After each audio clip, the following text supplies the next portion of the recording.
It's a pleasure to have you on my show, Moments with Masters. Oh, Thank so you. excited. Thank Uh, Thank you. It's an you. honor. Thank you so much. Thank you so much, Karin. And before we start the conversation, I would love to introduce you both to my audience, my Indian audience.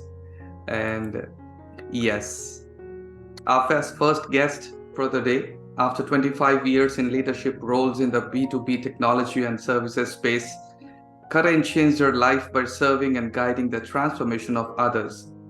She became a professionally certified coach through the International Coaching Federation. She has been coaching, consulting, and facilitating leadership workshops for organizations such as Pfizer, Cisco Systems, HP, Medtronic, as well as many other small businesses since 2008. Today, her practice focuses on one on one deep coaching with high performing executives, entrepreneurs, and executive coaches who are committed to their success, ready to uncover their hidden potential and make their own unique difference in the world. Corinne is the co author of three books: How to Get the Most Out of Coaching, a client's guide for optimizing the coaching experience, When All Boats Rise, 12 Coaches on Service as the Heart of a Thriving Practice, and Unconventional Wisdom, Stories Behind the Mind to Awaken the Heart. Corinne loves to travel, study people, and learn about other cultures. You will often find her coaching with her clients at her studio near Boulder, CO, or on a walk out in nature. Best of all, Corinne has two fascinating adult children, Dustin and Alexa, a wonderful life partner, Alex Mill, and an office dog, Jax, all of whom serve as her inspiration each and every day. Corinne, welcome to my show, Moments with Masters. Thank you. Thank you so much. Oh, Oh, And it's time. yeah, while Alex juggles with that, let me introduce Alex to our guests. Alex Mill trained in a Zen monastery for nearly 14 years. He now offers his extensive experience to transform people's lives and businesses through timeless Zen principles. He is the creator of three life changing 30-day programs: Heart to Heart Compassionate Self Monitoring, Help Yourself to Change, and Your Practice, as well as an online Zen meditation workshop, Taming Your Inner Noise. Alex is the author of 7 books on Zen awareness practice. The latest are entitled A Shift to Love, Zen Stories and Lessons and Meditation and Reinventing Yourself. He is also the co author of How to Get the Most Out of Coaching. Alex, welcome to Moments with Masters, and you are the masters of the day that I would love to interact with, and my Thank clients you. would love. Thank you so much. Thank So, Alex and Karen, you know, the first question which I ask to all the masters that visit my, my show is that, and I say that there are two sides of the story. One is the story, and one is the creator of the story. So, to start with, I would love to listen about the creator of the stories first, and the stories that you created in your life. So, Karen, let's start with you. Okay. Okay. So would you like me to start when I began coaching or prior to that? What, see, at some point we realize that, okay, we need to go towards coaching, or coaching is something that comes naturally to us, or, you have that spiritual inclination somewhere. So what triggered that, or what started that, what ignited that passion? What happened that you realized that, okay, this is something I'm born to do, or this is something is my purpose? Yes. Well, I didn't know in the very beginning. I just felt a pull to do something different than what I was doing. And what I was doing, I was in leadership positions in high tech. And I was actually standing graveside at my mother's funeral in 2005. And I could hear my mother's voice saying to me, "When are you going to do something about this?" And I knew what this was. I knew what she was talking about. And what she was talking about was my life up until that point. And I write about this in Unconventional Wisdom. And it was I was on a treadmill that many executives that I work with are on, where they don't have very well defined boundaries. And I had 2 young kids, a husband at the time, and I was probably working 60, 70 hours a week, and not feeling fulfilled. And so fast forward to March of 2006, I was in a bookstore in Steamboat Springs, Colorado, and a book by Deepak Chopra was on the shelf. And I pulled it open, started reading. It was about meditation.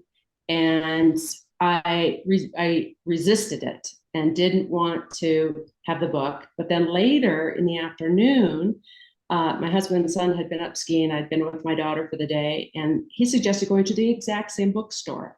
And so there I was back at the same bookstore off the beaten path, and decided to get the book. It literally fell off the shelf when I went over to it. And so started meditating, and I turned off the TV, turned off the news, turned off everything.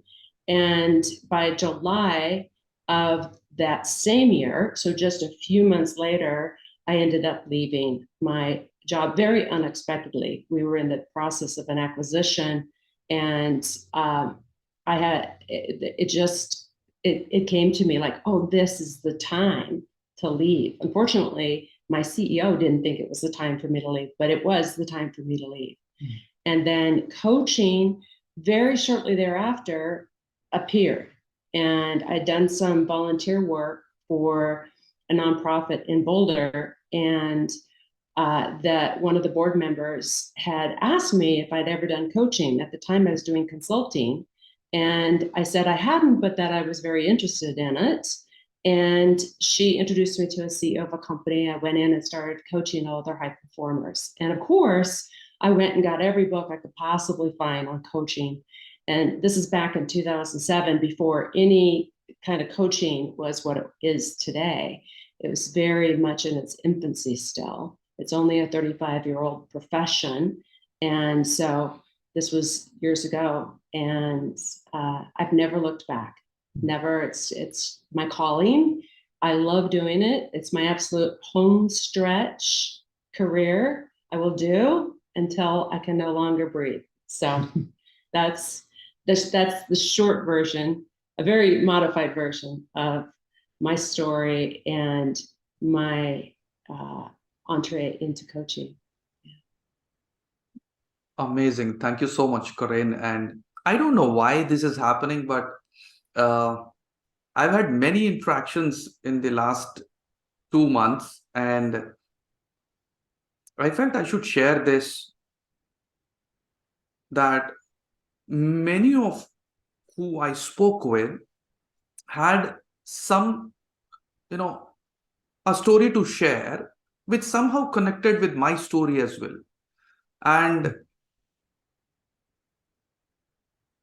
earlier I was not, sharing that, but I felt, okay, there is something important which shifted in me.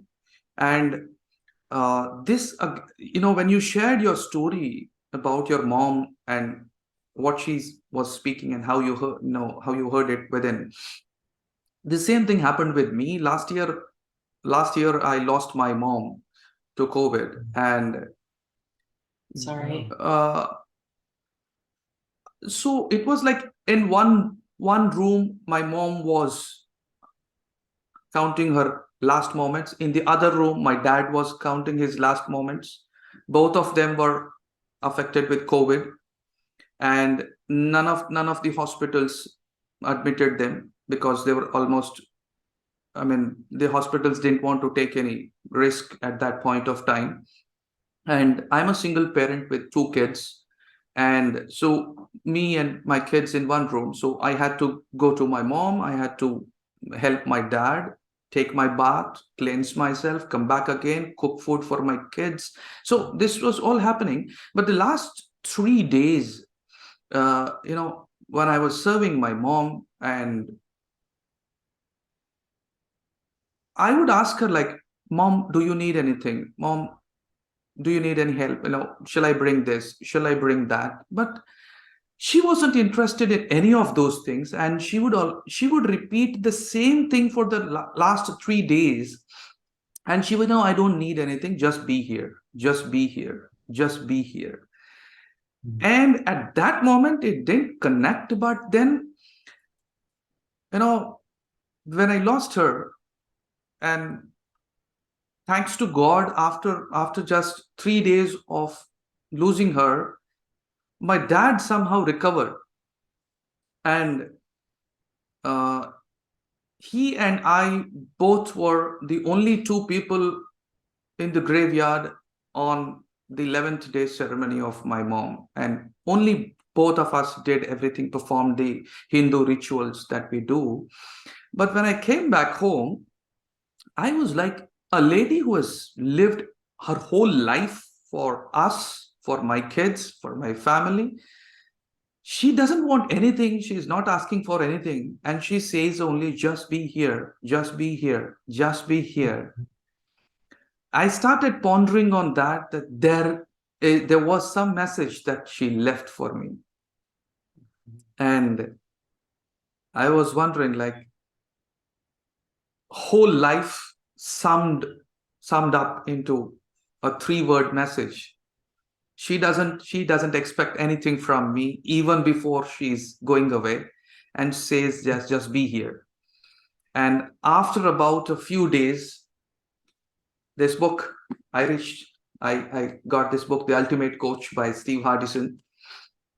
And I started connecting the dots of being, and how it makes all the difference. And how, well, I've been meditating for 25 years. I was a monk in Sri Ramakrishna Math, Hyderabad, in Swami Vivekananda's ashram. And I started meditating when I was, I think, 19 years old. But the message of being probably took 25 years to dawn. And and the life has been different. I am a different dad for my kids. I'm a different son for my dad. I'm a different friend for my friends. Everything has shifted. I'm a different coach for my clients. I'm a different speaker. I'm a different trainer. Everything has shifted kind of the moment you get into that being.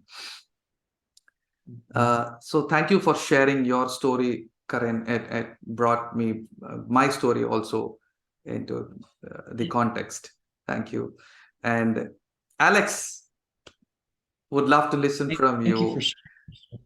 Thank you. Yeah, of course. I think that meditation seems to be the bond between all of us, or at least spiritual books, and getting in touch with actually being here. I had a similar occurrence for me that Karen describes about being in a bookstore and having book literally fall off the shelf, and it really changed my life. I didn't realize it at the time, because what I'd been doing was collecting everything. I loved records. I loved, back when records were still in existence, CDs and movies and things like that. I was just book shopping constantly.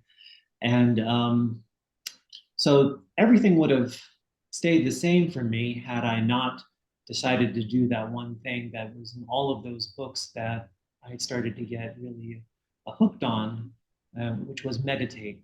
And so once I finally started to meditate, that's when everything started to shift for me, because had I not done that, everything would have just gone on the shelf and I would have gone on as usual.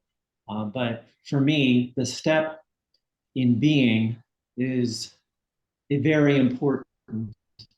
But then there's an action that's taken as a result of the insights that come from being, that make all the difference in the world.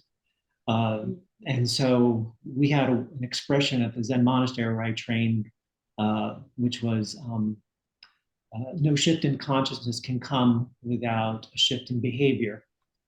They go together. And that was certainly true for me, because once I started meditating, it became clear I was compelled to go and travel to a distant monastery to visit. I was just simply going to visit. I was curious.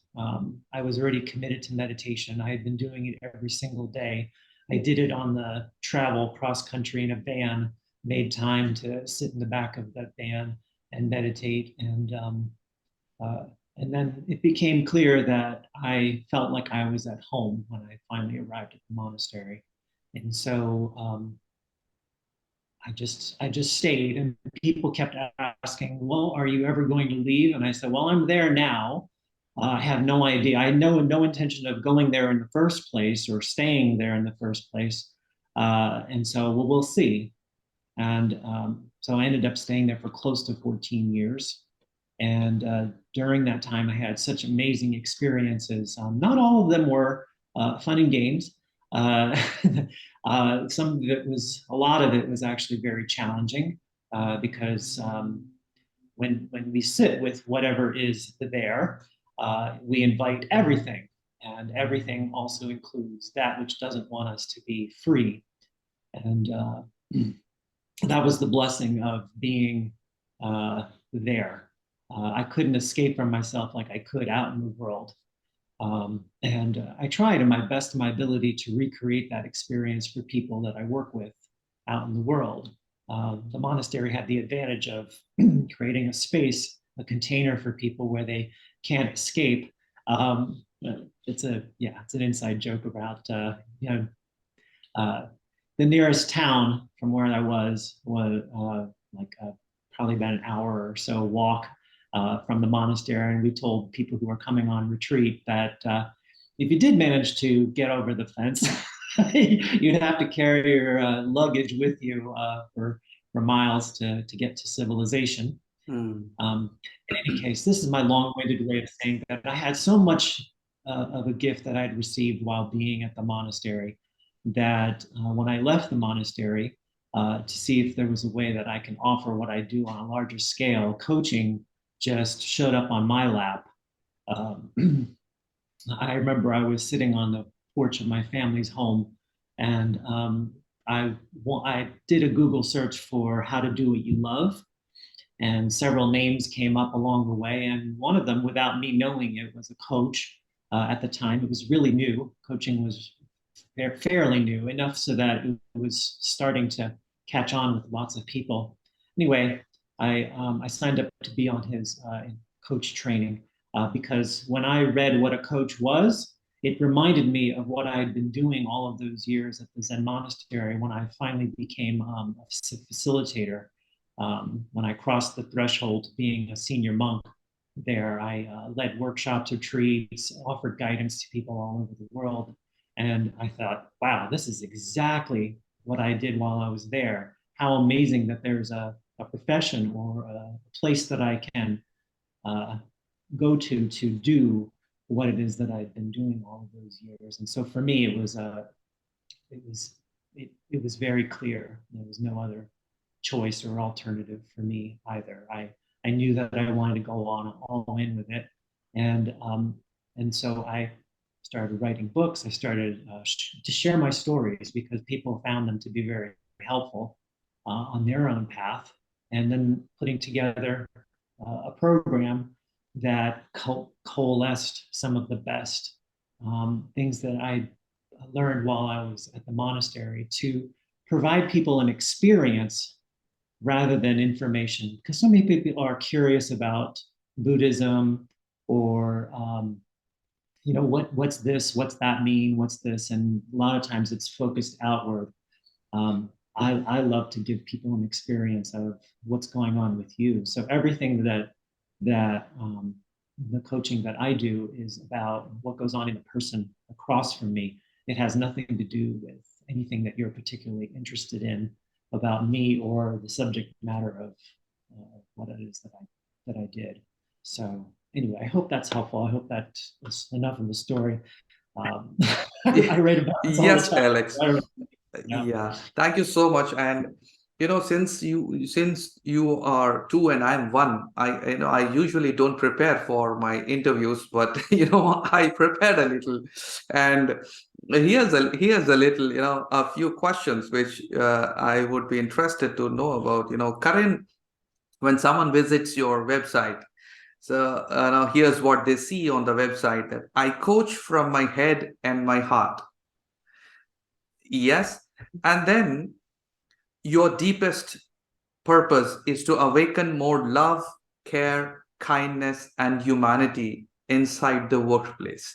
Now, see, in the first sentence, which somebody sees is, I coach from my head and my heart, but I don't see anything related to head in your four words that you chose: values, love, care, kindness, and humanity inside the workplace.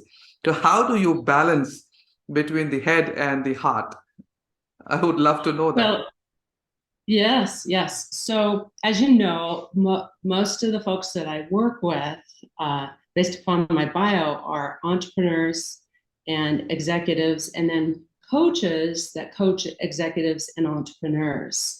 And so often it's a matter of appealing to the left brain logical mind initially, and then bringing in the right side creativity, the heart, and the intuition, secondary. And then once you have them there, then there's in lies the soul line work, right? So we've got the goal line work, which is the left brain logical head, and you have the soul line work, which is the heart, the intuition, the being, and always leading in that direction.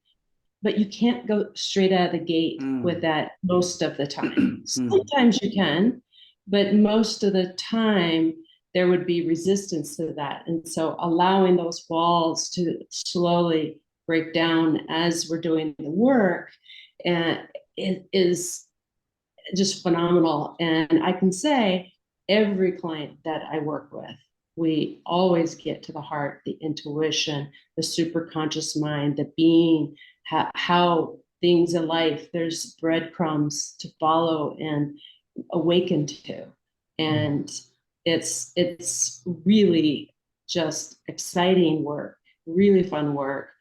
And if I were to come in with all my executives and say, okay, we're going to do soul line work, and they'd be like, whoa, I need to make my team more productive. I just inherited 75 new people, and we're all working remote, and we're in COVID, and we're this and that, right? And so it's not leading with that, but it's leading them to that, leading them to the water. Beautiful. So, how have you seen the evolution in the last 2 years of this understanding of, you know, coming from your heart, even at your workplace? What major shifts have you seen in the corporate world, especially, Karin? You've been working with corporate clients, so executives. So, at a global scale, have you seen any major shifts happening in receiving coaching from that perspective?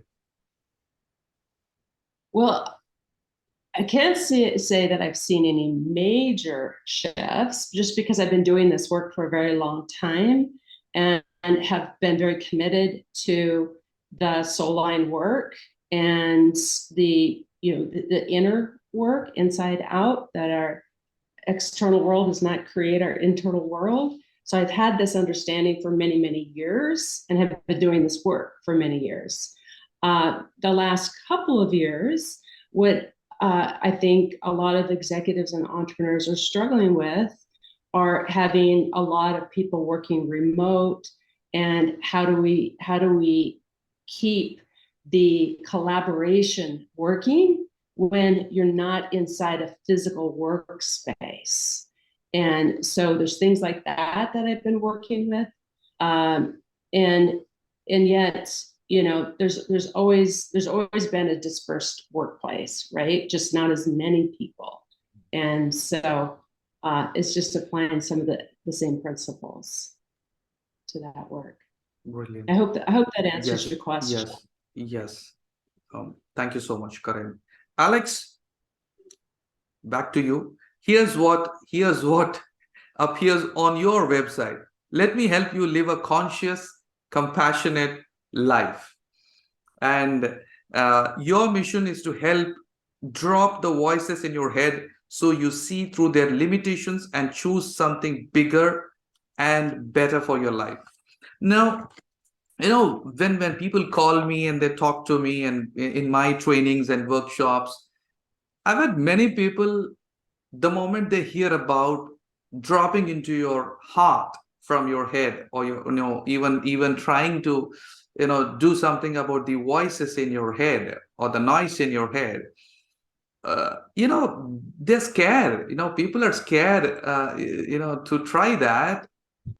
One of the reasons I hear is that they're scared about losing that fire, that zeal, that passion, that enthusiasm. They say, "Oh my, we'll go passive. We are not saints. We are not going to do meditation all the time." And probably, if what if we lose this passion? And you can't run a business from heart. You need your head. You need planning. You need to be in your head. So, on the one side, what I found in the last 2 years, people registering and attending a lot of skill-based trainings and mind-based trainings also, talking about mind management, memory, and everything related to mind. On the other Sure. side, yes, people were looking for that innate sense of clarity and communication and connection and wisdom. That also was happening. But then, the moment you enter a workplace, you have people, when it comes to their mind management, they're more on focus than actually, they don't want, they even, some of them told me that, what if we don't have these thoughts and you are trying to bring us to heart, and what if we become very passive in our approach, and how does it work, and probably we'll lose the sight of our goals and that sense of drive and achievement. So Alex, how do you manage that? How do you help Yeah. your clients? I don't have that kind of thing going on. Um, I get it. I get what people are struggling with, because what the voices do is they're the ones that are afraid that coming to consciousness, being present, living with clarity, integrity, living from the heart, that it will rob them of their identity, their passion, Hmm. their zeal, all that kind of stuff. That is absolutely not true. That is one of the biggest myths I've ever discovered, that keeps perpetuating about being here and present. Anybody that has spent any time with somebody who has been training in Zen, my teacher, for example, I mean, the most passionate person I've ever discovered. She had multiple projects going on. She had people that were reporting into her. She was like, let's build a peace center in Assisi. Let's help these people in Africa. Let's do all of these amazing things. She was not a model of somebody who just sits around and ohms all day. And so I think that there's a really huge misconception that uh, leaving the voices, which are the ones that are driving these sabotaging behaviors of self hate and of depression and overwhelm and chaos, because they'll play both sides of the duality, right? They'll drive a person to ignore their health, their family, and work, or they'll incapacitate someone so that they can't do anything and just be bedridden. Both sides of the duality are completely possible with the voices in charge. There is something bigger and more powerful within ourselves that can actually plan, set goals, take actions, do everything. The content is all the same. It's just how you do it that is different. You're either doing it from the voices and the ego-based system, or you're here, conscious, compassionate, aware, alert, joyful, present, all of these amazing qualities. And that is what is operating. And that is what is available when we get still enough to be able to access it. And nothing lights me up more than being able to help people get in touch with that. We have an entire orchestra available within us, and people have put on a pedestal this little, squawk box, this voice that's going to just say, no, there's only one way to do this. There's only this, right?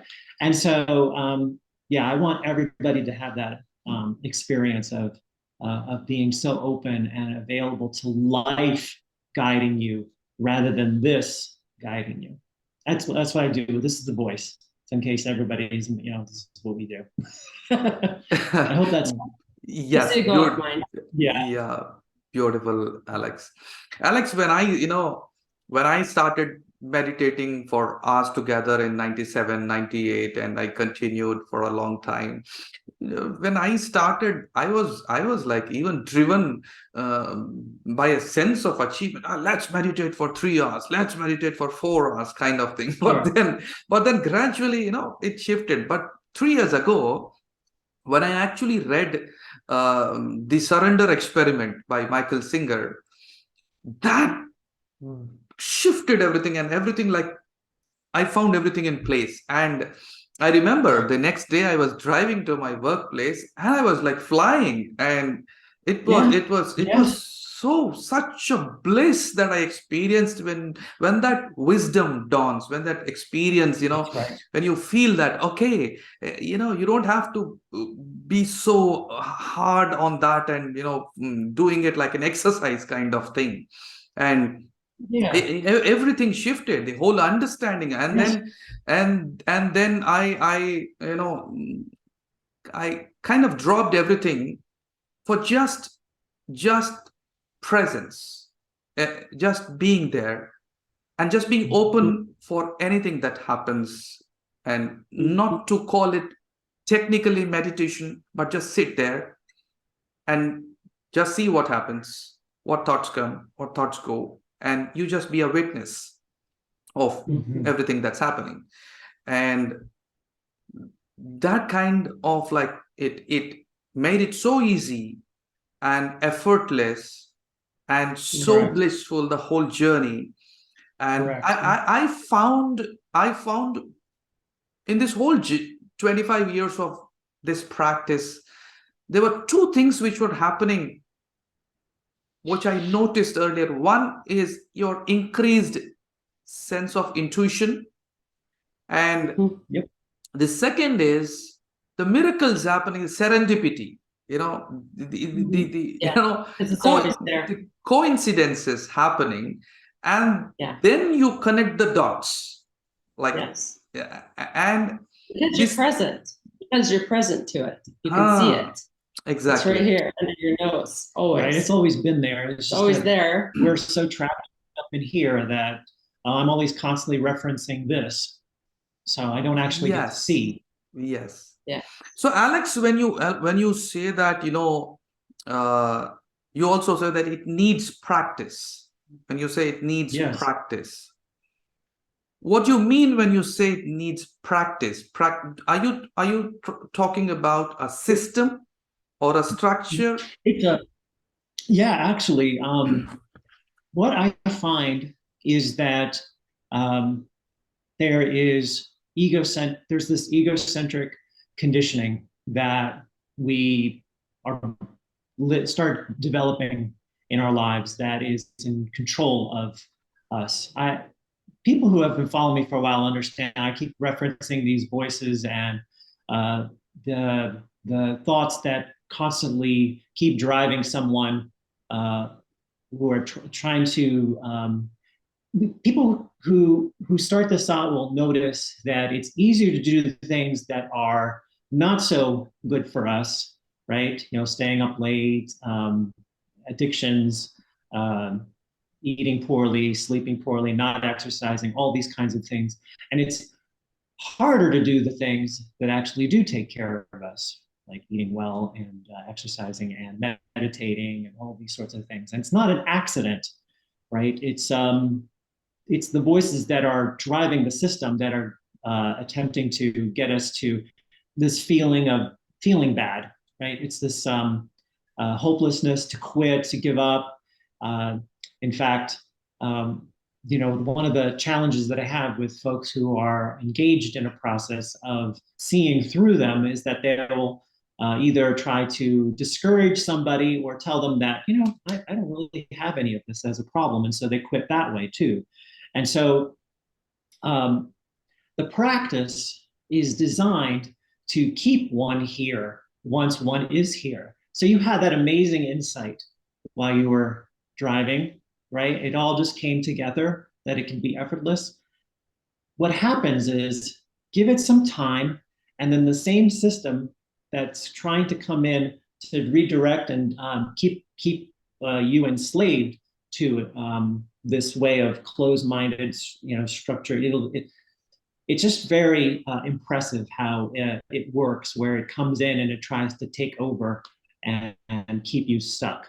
And for me, my experience is that a practice is necessary to train your attention to stay here. Meditation is the greatest example of a practice, something that you do.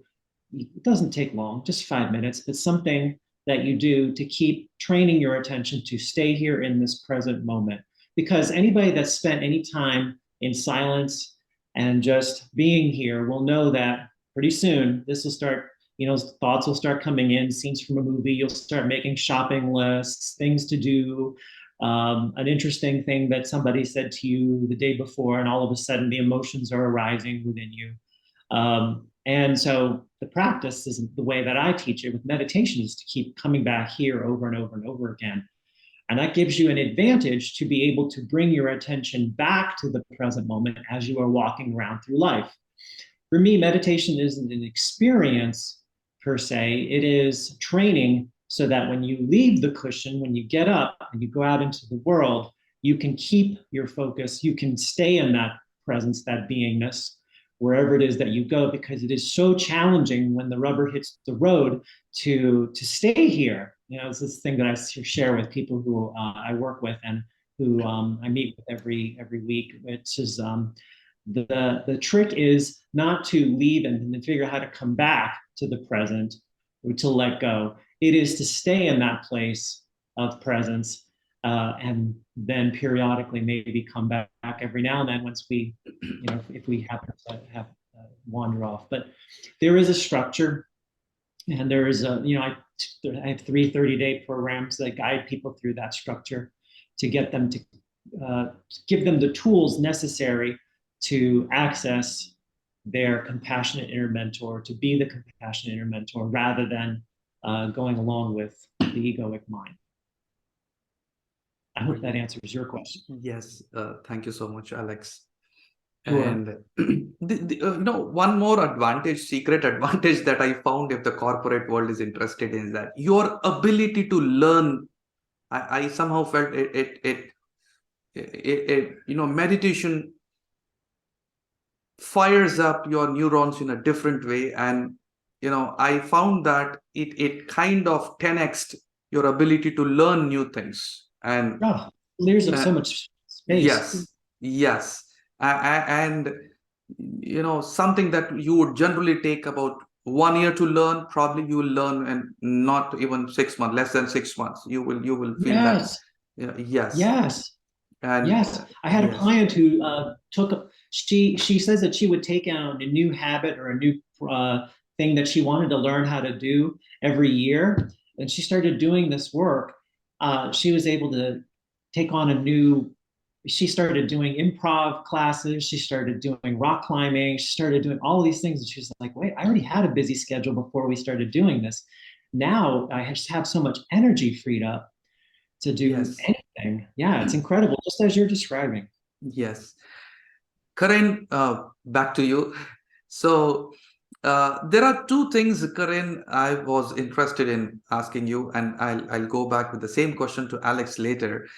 There are two sides of the coaching. One is the impact of coaching, the other is the business of coaching.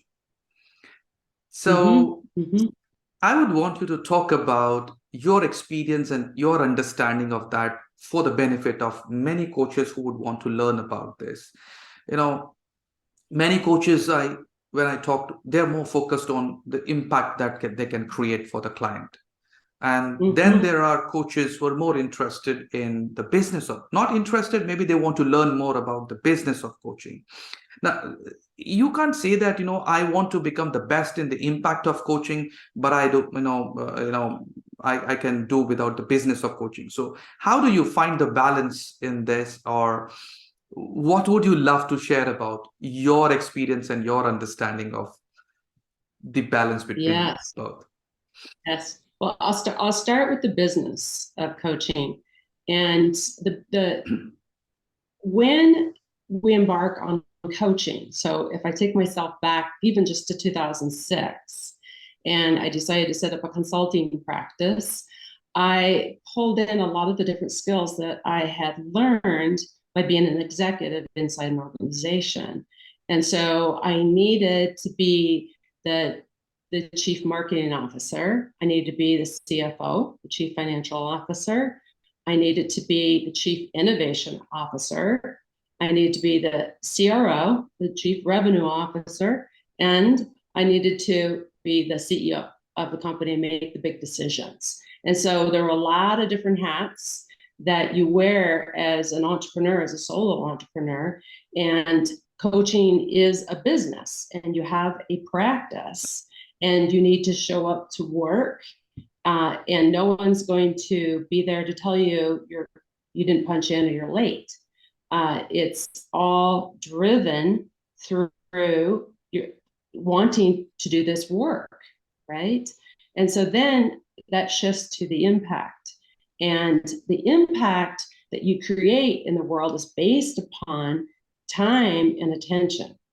And so the more time and attention that you give to your work, so the more that you study, the more that you read, the more that you places that you go for workshops, coaches that you hire, very, very important to the coaching practice, because we can't see our own blind spots. So having a really fabulous coach, which I've had my entire career, is really important as well, because the more clients that you're working with, the more impact that you're creating over time. You get better and better and better at coaching. And so we can also look and bring in this notion of service. And so how to be of service in every conversation that you're in, not just those conversations with the clients, but anyone when you're out there in the world. That's practice. Last year, I worked with Steve Hardison. He was my one-on-one coach for the year. And Steve is constantly in practice. It doesn't matter where we are, what we're doing, Steve is in practice. And we could be under a viaduct and with a homeless person, and which we were, and Steve is in practice with that person, and always. Or whether he's getting headphones put on a light post with some workers because he has that request. It might seem absurd, but Steve is in the practice. And so that's what we do as coaches, that we're business people. We create impact in the world, and we're doing that through being of service and practice. And so what Alex was talking about in terms of meditation, getting present, just put your mother's message back to you as well. Be here now, that it's about being here now and serving and being out there, creating impact, always knowing I can create impact with the person at the grocery store by appreciating them, creating them in the moment. And because they're another human being, and that will have a ripple effect. They'll go home, and then that'll be more of a ripple effect. And so there's the business, there's the impact created through the service and the practice. Brilliant. I'm passionate about that.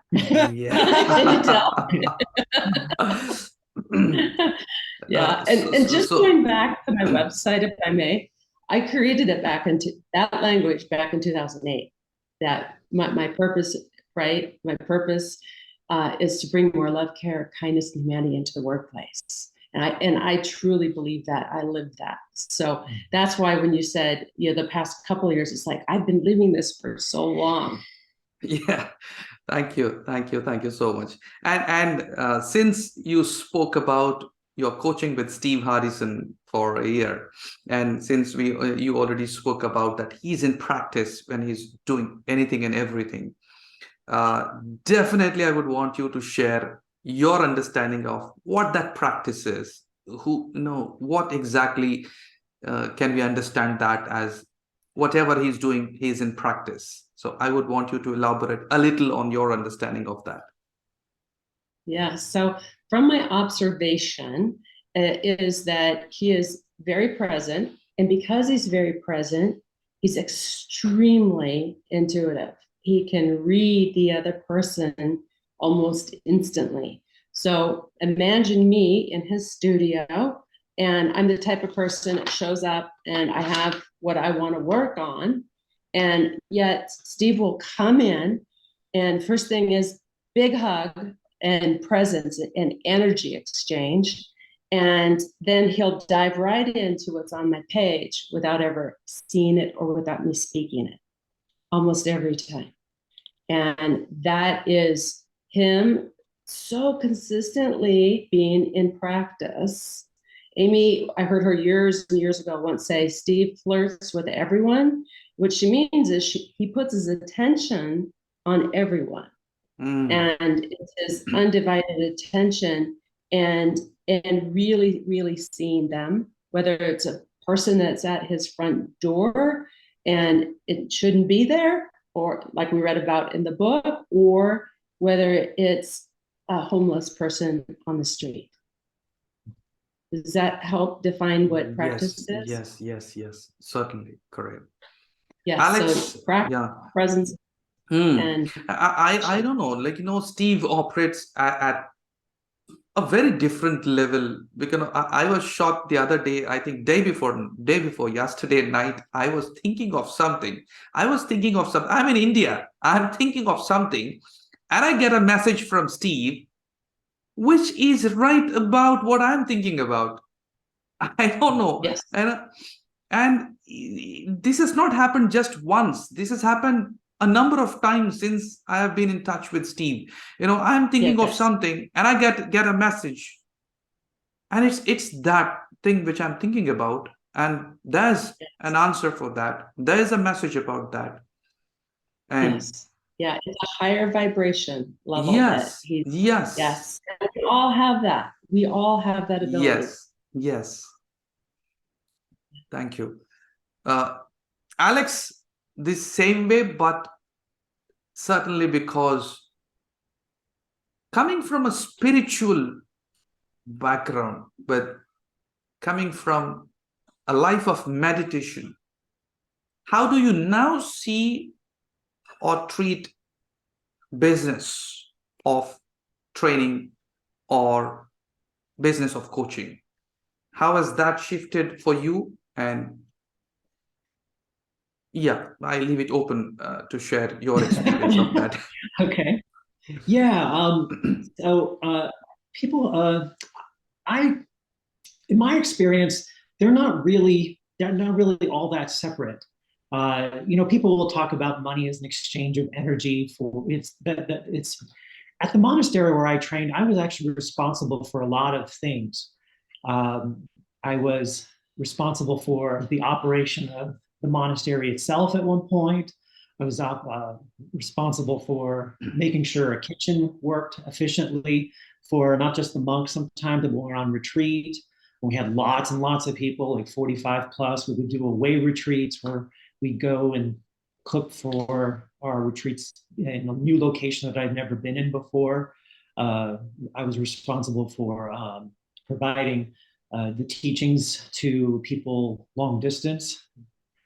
Um, and I was even in charge of a small business that we had on the property. Actually, it was off the property, but we drive off to manage it. And so I don't have the traditional image that I think people carry around about what a monk does or doesn't do. Sure, I started off cleaning out houses and sweeping the porches and doing little things like that. But if you spend enough time there, slowly but surely you're in charge of the people who are sweeping the porches, and then slowly but surely you're in charge of facilitating retreats and workshops, and then managing the monastery as though it was an organization too. And I've had the privilege of being in that role as well. And so I come out into the world, and it feels like I had all of the tools necessary to hit the ground running, so to speak. I didn't. The one thing that I got was a love of learning to love learning. Just that's something that was emphasized while I was training, and so much of it comes from that curiosity that develops as you are present, or as I practice presence, I become more and more curious. Knowing actually becomes a source of killing off any kind of insight or intuition that would be available to me. And so I think for me, when I left the monastery, I noticed that there was none of this separation between business and the actual coaching of it. I think that has to be manufactured by this. I love doing this. I hate doing that. That's the duality that the voices constantly maintain. Right. This is play. This is work. Ever since we were children, we had that kind of thing imposed on us. And this is my time, this is your time. And when I was training, it was all mine. You know what I mean? Everything that happened to me was for me. When I didn't get what I wanted, when I did get what I wanted, and then I started realizing, wanting was the thing that was underneath all of that was at the crux of a lot of the suffering that was going on, and just showing up and doing what was there in front of me. And sometimes what's there in front of me is coaching the person that is there, and other times it's talking to someone who wants to continue doing this great work, and how can they continue doing that. Okay, this is how it looks. And so that I've suddenly crossed over into business. Rich Litvin has this great analogy too in the Prosperous Coach, where he has the calendar with the red and the blue, I think, on days that he's enrolling, he's doing so either he's coaching or he's creating clients. Correct. Serving. Sometimes you wouldn't know which one he was doing on any particular day, because it looks exactly the same. That goes back to what Karen was saying, and what we talked about with Steve is this, like, it's all just creation. It's just that, okay, well, this is involving money. And I think a lot of the conditioning that we have, that we carry around with us, is about what's okay with money. Is money okay? Is it proper to do a business around spirituality? Is it, and there are no answers. They are for us to look within and see what arises for us. Just like, if we were to take a precept from Buddhism, not to lead a harmful life. We didn't talk about the rules and how to know if you actually are or not. We had an exploration into, well, what does it mean to be harmful? It's that curiosity again, like, how am I being harmful? Even if I think that I'm not, if we are honest and we're able to look, lots of things will arise. And that's what our conversations were about. It was just invaluable to be able to have that perspective and then come out and operate in the world. So did I avoid your question well enough? No, absolutely no. No. Yes. Okay. So thank you so much, Alex. And sure. The most important part of this conversation, which I intentionally put it to the last, was that what's the story behind how to get the most out of coaching? How did it happen? I'm just because I'll tell you, Ankush, we were about to have a conversation about 2 months ago, and he said, Ranjan, have you read this book? And I showed him that I have that on my wish list and I'm going to get it. He said, no, I want you to get it now and I want you to read it before we have our next conversation. And I made it a point. I downloaded the Kindle version and I read it, and I was really impressed because uh, I would want you to answer this also. To some extent, when people, coaches, especially when they talk about creating aha moments, and I saw this on your website also, Karin, when we talk about creating aha moments, sometimes it happens that as coaches, we start taking the full responsibility of creating those aha moments as if it's our responsibility to create that for our clients, and as if and sometimes from the clients also, it's like, okay, I've paid you, now show me, now give me the aha moment. So now show me how you're going to change my life. So so this book kind of, it changed the whole game. This was so magnificent, as if the whole world was waiting for it. And this is something that helps the clients to understand that it's not what you pay for the coaching, it's something who you're being as a client that actually makes space, creates space for the real transformational work. Yes, that's right. So how did you get this idea, and what happened before and after? I'm excited to know about this. Yes. And let me just go back to that one point about the aha moments.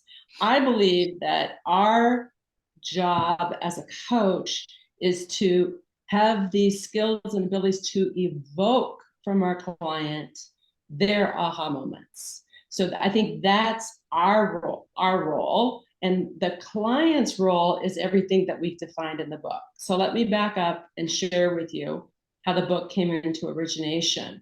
Alex and I, we walk our dog early in the mornings on Saturdays and Sundays, and we're out on a walk. And Alex turned to me, I'll never forget this. We were walking underneath a bridge nearby.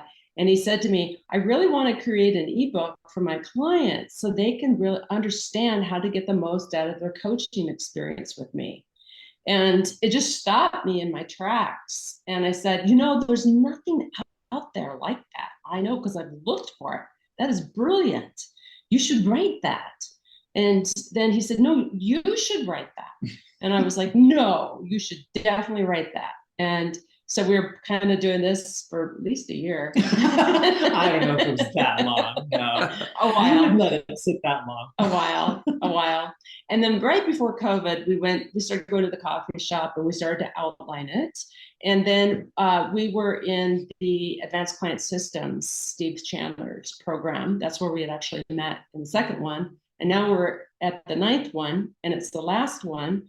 And I said to Steve, I said, hey, Alex and I, we're writing that book. And he said, really? I said, yes, we are. And he said, would you like to share it with the coaches? And I said, absolutely. We're ready to commit. And so we got up in front of the room full of coaches and we shared the idea and we had kind of started to outline it, and we started to share what we were outlining.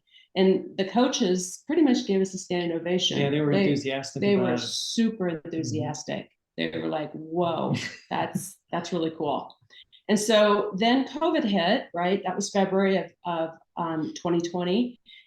March, we kind of looked at each other and we thought, well, we have this, let's do this, right? This is the perfect opportunity to begin to put this book together. And so we launched it in September then of 2021. So it took us about a year and a half or so. And really took our time, and a lot of things ended up getting cut out, and more it was quite it was a dance. It was a dance. And I remember I was coaching with Steve Chandler at the time, and I said to Steve, I said, Steve, it's so hard to get into the position of the client. I keep writing it from the coach's perspective. I'm just kind of thinking maybe this should be written from the coach's perspective. And all I could hear was Steve. We were on a phone call at that time, and he's like, no, and there's no other book out there like this. And I was like, okay, yeah, you're right. I hear you. Momentary lapse of sanity. Momentary lapse of sanity. Exactly. I hear you. I'll never bring it up again. And so we put everything together, and really we're thrilled with what we created, and really thrilled with what we created. I'm so proud of it. There isn't a word I would take back in that book. Not a single. There's things I would add, and that goes into what we're working on next, which is a self-guided online program for people who are interested in coaching, with a bunch of downloadable resources. And so we're going to the next iteration of this book. And but yeah. I just want to say that it was Karen. Karen was the reason the book actually exists. If it wasn't for Karen actually carrying the ball and doing everything necessary, no, I mean all of the people that were brought in to polish it even further. You know what I mean? Like I still remember this moment where I was just like,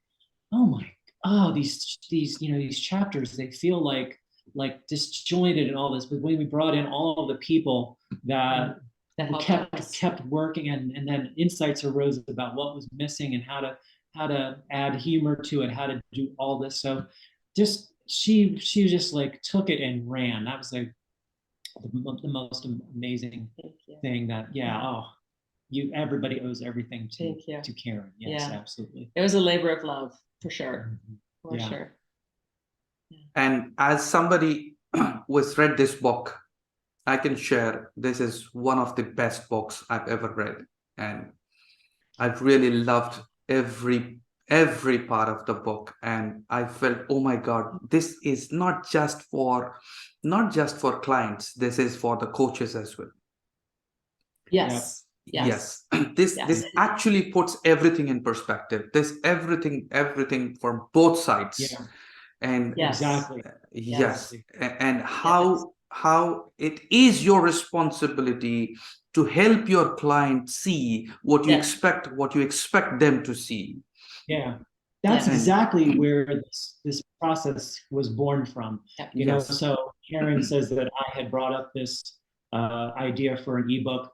It was actually what I learned in my training at the monastery, which was get people informed, get everybody on the same page. Don't leave all of these expectations about people. Don't let them look for the enlightenment from you. Put the experience, it's back to the spiritual theme that we've been talking about, is no, it's you. You need to show up. You need to do this. You need to be open. You need to be willing. All of these things, it's such a beautiful parallel to what everybody needs to be doing if they want to, have an incredible life, if they want to be living from presence. You're going to have to do the work. You're going to have to show up. And this is how you do it. It's almost like I wished that something like this was available to me as I was growing up, right? You said it's not just for coaches, not just for clients. For me, I would say, it was born from, this is how you get the most out of life, right? And so use it, use what's available in it to guide you. My opinion is that for a coach, you should never have a client come into even just an experience, so they're not even your client, without having read this book, because this book will really help them show up for an experience of coaching. And when they can show up for what their responsibility is in the coaching, then the impact gets created from that. So the more knowledgeable they are, because how many coaches have had a potential client show up not bring in anything and not even know what coaching is and expect the coach to lead everything. Exactly. And this book helps to alleviate that from ever occurring in a coaching relationship. And so the earlier on that you can get this book into your potential clients' hands, the better the experience. And in fact, this could be the best way to start serving even before you start actual coaching. And that's exactly what I do. Yes, and if the client really reads it and listens to what comes up, probably he already would have made enough space for all the transformation that has to happen right from the first moment when the actual conversation starts. That's right. Yes. That's right. I was on a call yesterday with a senior vice president inside a very, very large tech company, the VP who had coached, and the head of HR. And so the three of us were doing a debrief on the work that I'd done with the VP. And so at the end, I said, hey, I have a book. This is what it's about. Here is the impact that it's creating. Would you like me to send this book to you? Would you be willing to read it? To both the SVP, so my client's boss, as well as the head of HR. And they were both like, yeah, well, we'd be open, because it's when you set that book up and you talk about it and how to get the most out of coaching and how you can work with your people, then it's really exciting. And that's what's in the book. Yes. Thank you so much, Alex and Karen. It was a really beautiful conversation. Thank you. Thank you. I was going to show a copy of the book so people can see. Yes. And I'm going to share, and I'm going to share the link in the description of the video as well to buy it from Amazon. And thank you so much for the gift that you have created for the entire coaching world.